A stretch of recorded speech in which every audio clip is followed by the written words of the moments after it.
कई साल पहले थे एक राजा और एक रानी। दोनों ने शिशु पाने के लिए कई वर्ष तक इंतजार किया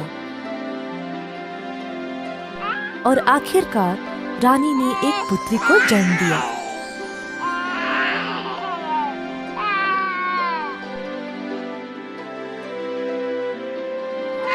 छोटी मुन्नी को बहुत लाड प्यार से पालन किया।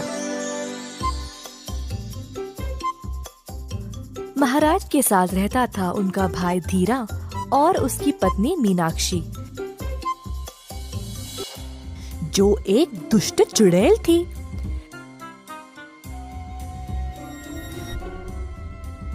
धीरा और मीनाक्षी सिंहासन पर कब्जा करना चाहते थे।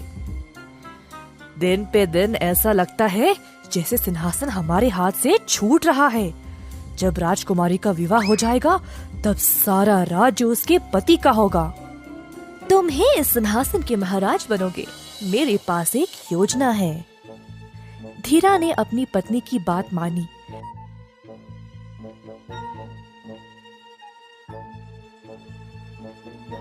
राजकुमारी के पास गया और उसको बातों से बहलाने लगा।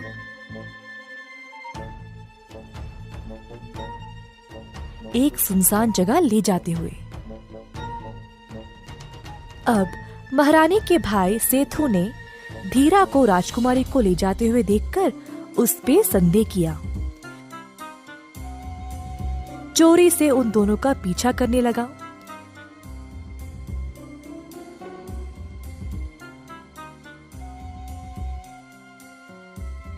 सेठू ने दूर से देखा कि धीरा राजकुमारी को बातों में लगा रहा था और अचानक से मीनाक्षी पीछे से आई और कुछ भूती उस पर छिड़क दिया।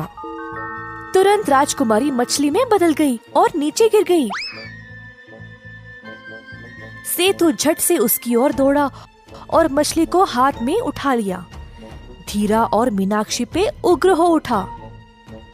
दोनों सोचने लगे कि अब सेठू को चुप कैसे कराए, नहीं तो वे मुसीबत में पड़ जाएंगे। मीनाक्षी ने तुरंत अपने काला जादू का इस्तेमाल किया, जिसके कारण सेठू गूंगा बन गया और अपने उंगलियों को हिला नहीं पाया। सेठू सब कुछ जानने के बाद भी किसी को कुछ बोल ही नहीं पाया। मजबूर रहा और राजकुमारी को बचा नहीं सका। सेठू मछली को लिया और महारानी के मछली घर में डाल दिया। महारानी को अपनी बेटी नहीं मिल रही थी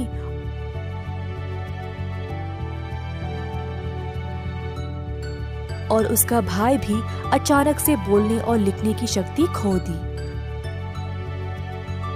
परेशान होकर वह महाराज के पास अपनी बाधा ले गई।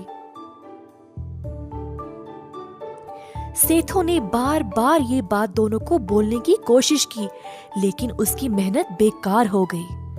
दिन पे दिन गुजर गए और कोई कुछ नहीं कर पाया। हर रोज सेठू मछली को खिलाता और साथ समय बिताता था। सेठू केवल तुम्हारा ही ध्यान क्यों रखते हैं? हाँ, इसी तरह हमारी देखभाल क्यों नहीं करते? सिर्फ सेठू मामू को पता है कि मैं ही राजकुमारी हूँ, इसीलिए मेरा ध्यान रखते हैं। देख के ही समझ आता है कि उनको तुम्हारे साथ कितना लगाव है। हाँ हाँ, देखो वो तुम्हारे लिए एक सुंदर मछली घर बना रहे हैं। बाकी मछलियों ने देखा कैसे सेठू राजकुमारी के लिए बंदोबस्त कर रहा था। राजकुमारी को अकेलापन महसूस होगा, इसीलिए कुछ और मछलियों को भी उसके साथ रखा। मछली राजकुमारी को पानी में उछलते और तैरते हुए देखकर सेठू खुश होता था।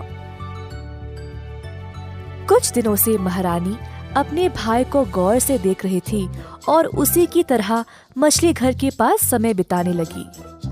महारानी सारा दिन उदास रहती थी, लेकिन मछलियों को देखकर उनका मन भी हल्का लगता था। एक दिन एक साधु राजमहल पर आया। उनका नाम था भैरवंदा। जब वे अंदर आए तो उन्होंने महारानी को मछली के साथ खेलते हुए देखा। आपकी पुत्री मछली में कब बदल गई? क्या आपको पता भी है कि ये मछली राजकुमारी है? क्या ये सच है? राजकुमारी को मछली में बदलना केवल मीनाक्षी ही कर सकती है। तुरंत उसको यहाँ आने का आदेश दिया जाए। साधु जी बहुत क्रोधित थे और महल के सब लोगों ने मीनाक्षी और धीरा को घेर लिया। साधु ने मंत्र पढ़कर मछली को वापस राजकुमारी में बदल डाला।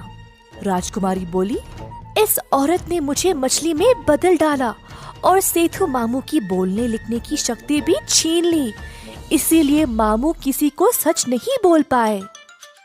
साधु जी ने तुरंत सेतु को वापस स्वस्थ बनाया। महाराज ने फिर धीरा और मीनाक्षी को उम्र कैद की सजा सुनाई।